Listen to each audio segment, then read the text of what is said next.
Menchele mi kudo le hod mi bi mi mando dagbi anwe jero to mele yo mina se do fon gweme we men titon hotale di mina be sinu me. Mina tundo men jele o peta de tin bo ye te o ye jo do kalavisin kan me ne kana magben bo peta da ho enion na si ho hungun fi bi hui e rodo movement force wada yi hun peta enion dion me na yan fozon iton do to pon atlantique ton po le tora ton po me on so jinjo azin po iton ji be na si ho be azora yi oji o mina do gbe tonu mi. Minat ndo menjele kelizan e hometan e sordo te gonko bi kwibe bo na se holita medo ye yonu e o kwedo tole o yonu e non do kweboro tale yo e sin kelizan e wayin e hombe sordo te gonko bi kwibe binale ko aji bo azo e no waru taji gonko me rutajo bilento mito en fio e ro hodo o azan eni o me kan wodo nto peta e tonwe binawa eni le suji mi hode vodo mi si mi aso wo so gora me chele mi.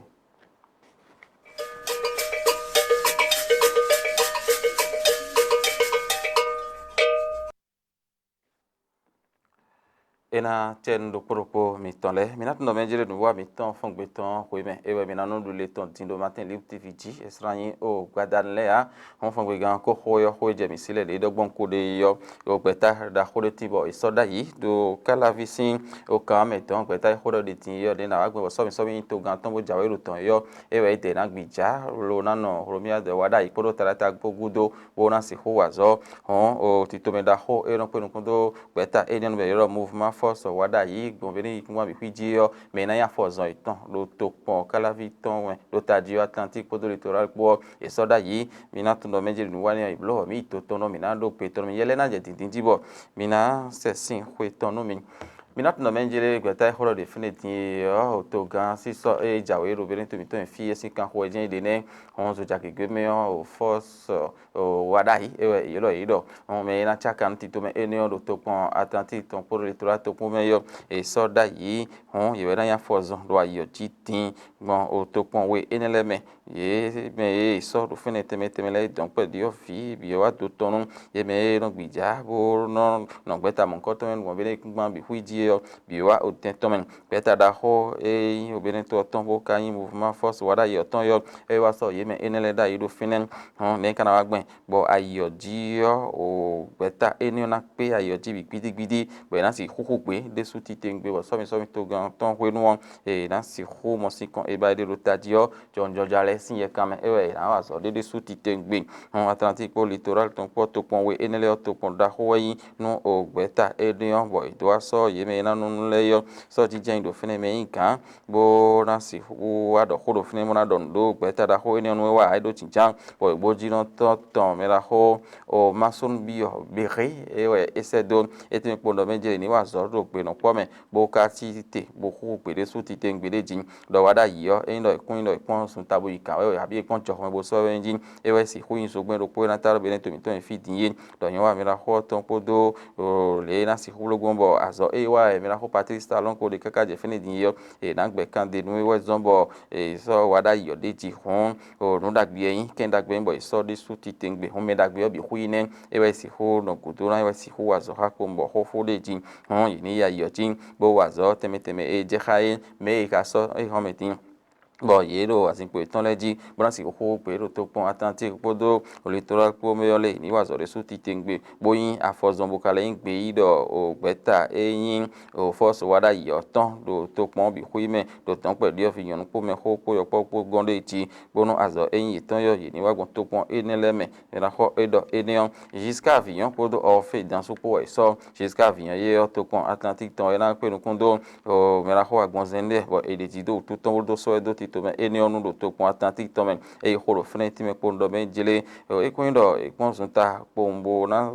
so aloro ti do mina wa zo podo wada ipo menji do azo kan we be na wa hun alo me na ho so do ti yo eyan de suti tengbe lo na ku to ni pombo nu leni e tan pe dio fi me bi fido do to me yo e na si ho wa ti je me ro po egudu e si ho no po yo e jene e go sin fito lo di hun won le win e na so da yi bo na si wo se po to wi to si bo asan gbe suwo ye na ten pon bo so we ma do gba bo ton bo ze ho de subo supo e wo inu emi anu kunwe ne kana wa gbin tin bo nu le e na wa ti je me wa inda ho hun o ekun do tin do me de na le je lin ni ponji a so mi blo wa ye yo me gege ton wo so ma do gba me de ma kan so yin ko bo point ni o fi mi de dian de mi am lo gbon me gege na ton e sin kan ho e de o me da ho jusqu'à finion e do e de bo do iton si ho sa fi di hon a so ni be a so ro podo ayo ti bo no o pe ho no so abi a ho ja ho no so no so mi to gan ton le a so e wa da ayo ji do kle to ko ton mi do to pon me on e na si ho na o si kon da gbero Atlantique deji o fe danso e lo mo i ho do fini fini de so ti tengbe e ti mi po nojile Atlantique o me le ni da la ibo da la comenji do e kuno tagbara nje lo e kun ka nu yin de abi apon keke na zan lo chunu do de o e na wa chiche ani wa zan ji do nu e da yo ji bo do nam lo su po lo kege won ye me ro poro ka to anso e wa gbe ija e do ide ko ro gbe so me bo na ho gbe de so ti tengbe aso e Patrice Talon be e do na gbe kan de nu do ayo ji le do e zon bo e do gan do e ni no me ra ho wa ra igudo yo e jene di sinu yanri ti tengbe o no menjele o me bi ni da yo ji bo ho pe bo no o gbe na lo so mi o ma do gba e je sin kan hagudo nkiko awadi je enayin me bi hui ton le to ezon bo o mouvement force wada yo e joyo e ne do sin kan dagbe yo o inu e ba we de e kana modo ayo jiro ton po we eneleme mina jo eni ondo bona do hode vodu mi do fin ke za e hometon me jeremi e soro tegbon gbe bi hui me mo kele za ero tamenindo nyonu e no do hwele nyonu e no ta o hwele e flinwe edido azan egbeton ji do da yo me gege no ke anu ye ame e home dion e ko anu ye tin kaka bo tito me ko de o lo bo nyonu dion e no mo ye bo e no do hwe do gbasa da hoda ho mi ton le bo no do hwe da e no do o hwe do e ye gbonfo nu me yin me hwlen sin o hwe me to nyonu le do avocat do fo juge do fo maman juge le hodo e de egbe ye me no do hwe mo no da hwe enele ke za home ton soro teni ye le na je dindinji o mina do ke zan sin hodo mi do mina tun do le gbe bi hui me e we e soro o tedi bo ne ka gben bo ke zan mon koton e soro te adio mina tun do le o position sin azan o go me tewe tegbe e we e no fli yunu e no do hwe eni le bo mina tun do le ye mi Nations Unies sin tito me le we soro te ben ke zan be bana ta so gben do azoda ho e yunu mo hun le o yero iwa ro to mi ton fe cho iten do atoro tenje cho fun glory lo mo wa se ro po yin do ko do sin alindo tore me do dai ho me bi no mo no benjire sunu we do ho sun den no mo egbe di ma wa blo me chile mi bo yon le lo mo ye je o kan vanji bo wa tunu do alinionu din bo pon ma di so ti tengbe boro o fun azam ko ton hon no e pa che nu gbe ta e ton da ho e ro to mi ton fi yo e lo mo e ho do azan e yegbe e ho azan e yegbe me no eitayo dansundo aibaten ewa inkanda ho edon do peta eyin o yemeyin o hwedo tole tono benito mi tenfi yoro afjb etimi pono mejira san yole mina boyele eyin la de suti tengbe yonu hwedo tole yonu edon da hwele ekun supo lo yikowa ro poso edin do poro deji ekun teno mo de buda yo egbe din me kike wa ro we makpon da pa ni hwewe no mo yon leti do hwedo gba sabo e non do hwe vinu mi de suti tengbe mi so alo su gblo do tinu ye e na chen ye do aso e wa e de omi ka mo no benjire onu we sin pa ito wo khole gbere dole e mi na wa so bo e na do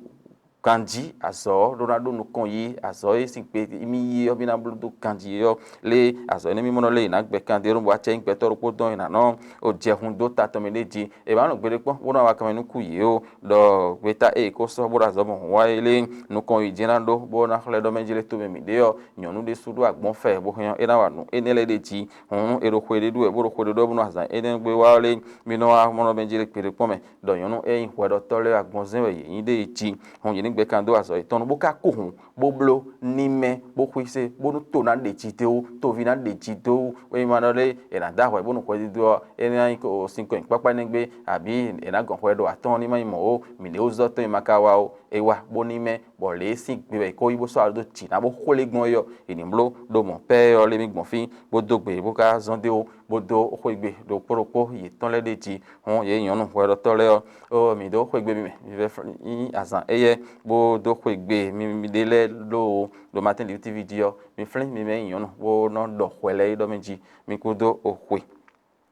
minango sin eneon ji bona do khode vonu mi mechere minat no menjele o no fi mi to malen le imando o numbla ya numlabla xodo ekade lo ekakpo azan yo de do tadio azan o egbon kotole yo azan de do fode we enoyin nu no vi mi ton o malenle sisen malen si akpa yo azan o egbon to eneyo alitenu ekade adio o situ podo o sako eyin matin li ti ton yo esepo imamu eyin bode uton no konton lo kadio mera ho yesufu ligali bo edi demen bo mina mo yele mina agbaje ho edo ton menu mi mera ho titi me podo mejire azan o egbon gudo do sisen male gun sin ale nu boyo do numra bla sin kanta me ele nu abla nu kakaka bonu azan o nele tin wo yo po gbeje da ito bu matebe wo eyin ho azan o nele azan de do fo eyin do ho yo me de tin bo azan eniyan gbe yo wenza kun Gabriel e de no yo do jibril yo e no jete de ti bo ko ne nu ele ni da ho e do ye ho yo ha etan le yo e no do to mo no so ikule bo no e ba de yo e pe lo no wa ti te be no mo yi khla de ti do fi no ho de ta wonen do san de le bo no kun bo zan enele me yon san de do fode ate bo no zen bo ho de do san o kutuguro tan azan o kutuguro tan le me yon on tin no le a ho de kaka no sun afa ton do azan o jian kablo bo sun afa ton ene yon ele yon ilana do ho kan we no kun aton sun aton de voler do hon ton me ton de tin hon de no ho ne no yo le to lo e no tin do pokuno glon ali na o de tin hon me la ho e do mo o timi po no jili taragbe ewe eno do azan o enele glamen me la ho yesu fo ligali etimi podo menjere azan enele le malen sensen ku vibi do na to le mina do gande ji titengbe bo no zen bo khode bo no enele ni matin o me wo de ji yon na le me yo eton fla e pon ko enele nu on son vie ya kono wa ji ko ti de letin bo no ja ten mo jen azan enele me yo e kun sozo kono le di fifa kono le di yo no ye enele bi hu yo ton yin do gbigbo sin apa ko malen sensen ku me de ji on ko enele nu on tente undele tino jabudo ito na sinchi dele humero poma lino e bozi azan enele wo bazan tete kala le ta wandio me la hoti me le asan leo elenda lo vi wo e kono so gbe pel o e mai aton e kala ko nu kundo po do ko ye ko eto dion aton e wo yin ko nu kundo po azan ko aton ko atongo azan ko atongo azan ko aton ko ego ko do azan ko aton ko enengo bo san e hodo e dile yo ene eno zan enele me bo hodo e dion wo le no yon do dete kana ho bo no do de tinda azan wo ko to me e kana pa mi andio mera ho etimedo menjile o akulo no o fe kenklen o yeyin me no so hwe keme bo kan wan no hwe so keme kenklen bo fe so o hwe keme bo no ba mi de o mi ni mi moto do hwe nu ho de tin azan we ne le gbla me de male system gun bio do male system gun vibi hwe ni no ho ene de ji ho o de ene le do azan o ho de ba nguruguru ton le gbla me le no yin tiche bo no ba de o no mo jen de ji do system o male gun me no ve no e bo me tun wo no blo le yo no mo o fe no ton bo ko no le ton do ala konde chin me la hoti me ne mi se o bituno le ton no me jere mi kuna wese o me jere mi wa mi ton fongbe ton ko me tin ton e sana hu mo pere pon wa no vivi o pepe e no lu sin no ko do to me chobo e no mlan to kakane e so